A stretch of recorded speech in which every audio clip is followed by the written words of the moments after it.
What is up, everybody? Welcome to the video. I hope everybody's having a great day. I'm about to have a great day because I get to look at a Fire Emblem tier list and react to it. I don't really know what we're calling this series yet. Tier list breakdown, tier list react. I don't know. It doesn't really matter.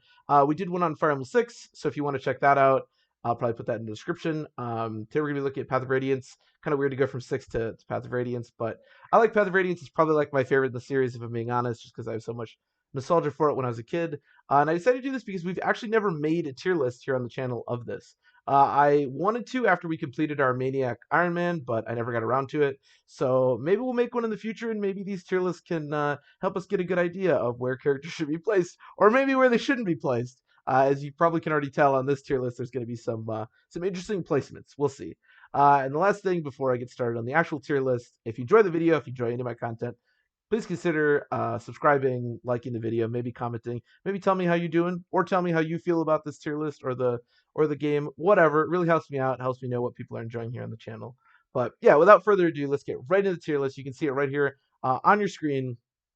This one didn't have any like special name to it or anything. It didn't say like characters I really like. It said tier list, so I'm gonna take it as it is a tier list. This is gameplay oriented, and it's really bizarre. And there's even more down there. By the way, you see this goes to F, and then there's even more. We'll scroll down and see those at the end. But let's just start right off the bat with SS. Not even just S. I don't really know. I don't know why this guy decided to add SS and then go all the way down to E and F but include nothing in them. I'm not really sure. Immediately, this guy's got some questionable creation, some questionable stylistic choices. But in any case, we'll start off right with SS. At number one, we have Ike, who, if you think about the fact that he's the main character of the game, I guess he should be number one. Obviously, Ike is not the best character in Path of Radiance. In fact, he's a pretty mediocre character in Path of Radiance. He is okay. He's pretty good toward the beginning, and once you get Aether, he's pretty solid, but should not be the best character in the game. My man is mediocre at best. He's also sword locked, which is just really rough. Yeah, not a great start to the list. And then we have Soren, and then Mia, which is not a great follow up to the list. Soren is a pretty good character, not the second best character in the game, obviously by quite a wide margin. Maybe should wind up in A, although I guess it'd be S in this tier list because the A is the third tier. But yeah, Sword is just not, unfortunately, not one of the best classes in the game, and is really kind of weak. But it's a pretty good character. Then we have Mia, who might very well be the worst character in the entire game. She's absolutely terrible, absolutely dreadful in this game.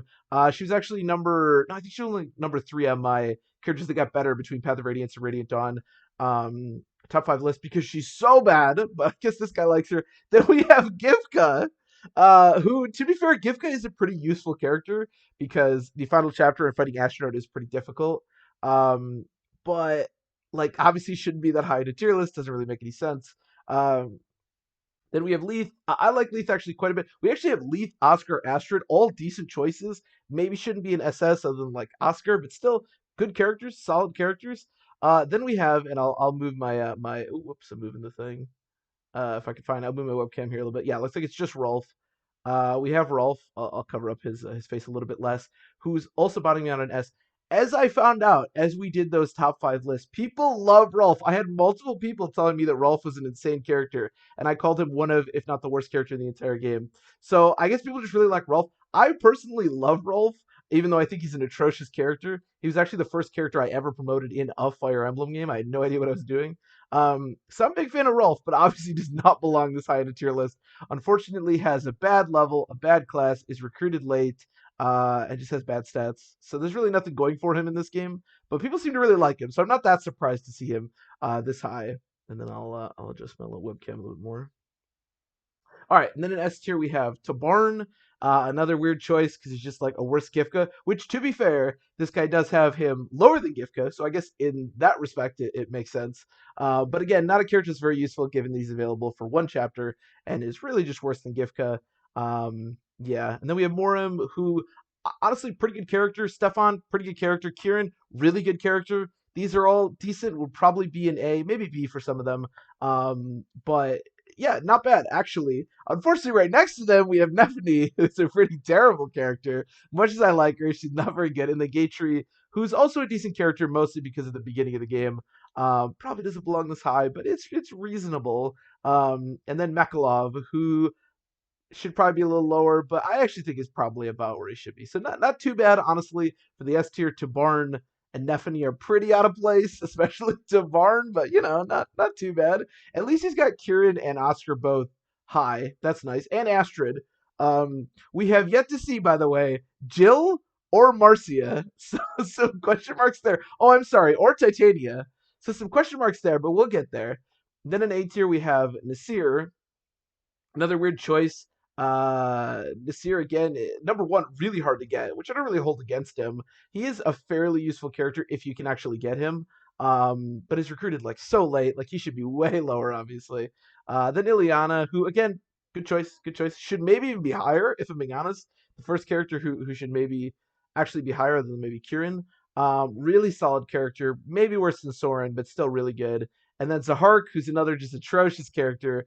Clearly this person values Myrmidons because you have Mia so high, but yeah, no, Zahark is basically just the same as Mia, quite bad. Uh, but maybe mid isn't too bad, at least for him. Although the people he's ahead of are pretty bad. Then we have Mordecai.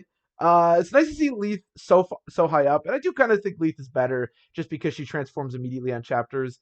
But Mordecai's not that much worse. I mean, he should be higher than most of these units. Then Mist, who I think is pretty low. Honestly, B tier for some of these units isn't so bad, but considering there's an SS tier, it looks a lot worse. And obviously, some of the characters above them, they're going to look a lot worse in comparison to. Mist is one of like 2 healers in the entire game, along with Rice. I mean, obviously, Alensi can heal, and so can Sword, Ileana, and Tormund if they promote.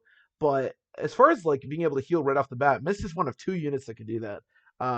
So a pretty solid unit, but yeah, and then we have Volk, who I don't know. Thief utility is tough to judge always, but in this game, it's not really that useful. So I think lower is probably good for him. Oh, I'm sorry. I forgot about another character we hadn't seen yet, and that is Tanith, who finally makes an appearance right ahead of Har. I don't know if this guy thought that he was doing Har from Radiant Dawn. To be fair, Har actually probably isn't that out of place in like mid tier. But yeah, Tanith is like one of the best characters in the entire game. She's absolutely amazing. I have no idea what she's doing here. This person clearly does not value flyers, which you can see pretty evidently on this tier list. And unfortunately, flyers, specifically Tanith, Marcia, and Jill, are like the 3 best characters in the entire game, right there with Titania. So kind of weird. Then Har, which like I said, Har, Ranulf, probably reasonably placed. Brahm's terrible, should be a lot worse, but we're in like low tier at this point. Tormund, probably reasonably placed. Titania, have no clue what she's doing so low. She's one of the best characters in the game. Marcy, Jill, we already talked about them. Khalil, Taranio, Alencia, Lucy JNF.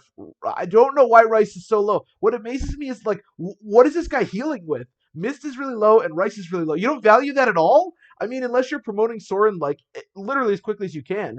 And even if you are, like, what are you healing with? Like, you didn't get any utility out of Rice? He's like your only healer for like so long until you get missed or again promote Soren. Like, it's crazy that Rice is like the 3rd to worst character in the game. There's some more characters lower. We'll get to that in a sec. But yeah. And then Shinan, who should be better mostly because of the early game, but whatever, that's fine. And then Enna.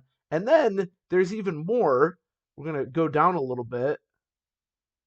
Okay, so this is really bizarre. This is where the list goes from like strange to really weird. So number 1, there's an Oliver tier, and I had looked at one other tier list, and he had an Oliver tier too. So I think this must just be a meme. So I can't really critique him for that. Oliver is the Oliver in the game, so it seems pretty reasonable to me.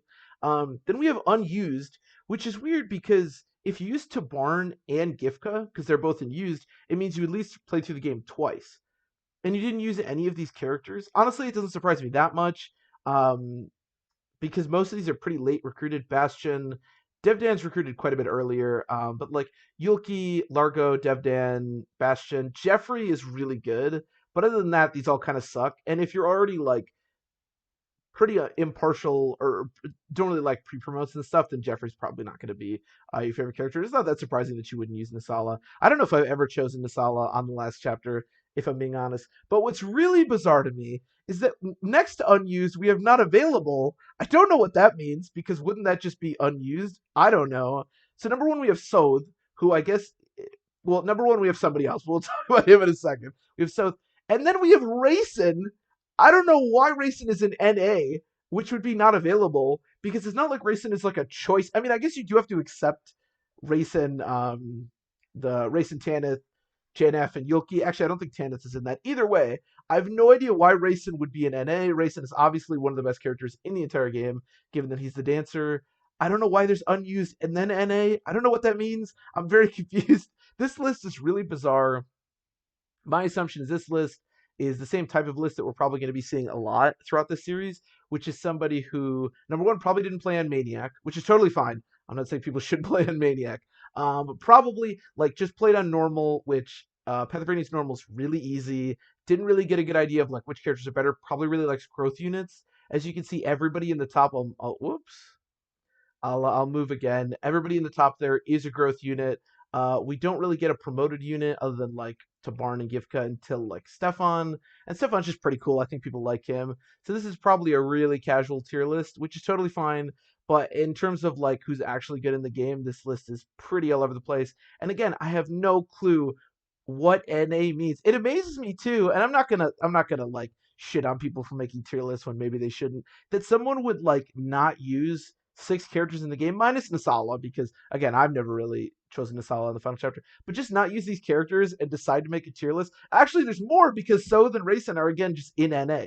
So it's weird that this person would decide to make a tier list, but I guess you can make a tier list out of anything, no matter who you are. Yeah, really weird tier list. Again, I think this is just a really casual tier list, which is totally fine, but obviously has some major problems. This is almost like an inverse tier list in a lot of ways, but yeah, as always, if you were the person that made this tier list, hopefully this was fun, at least a little bit. Please let me know. I would love to know how much you played, I guess, and where this stuff comes from.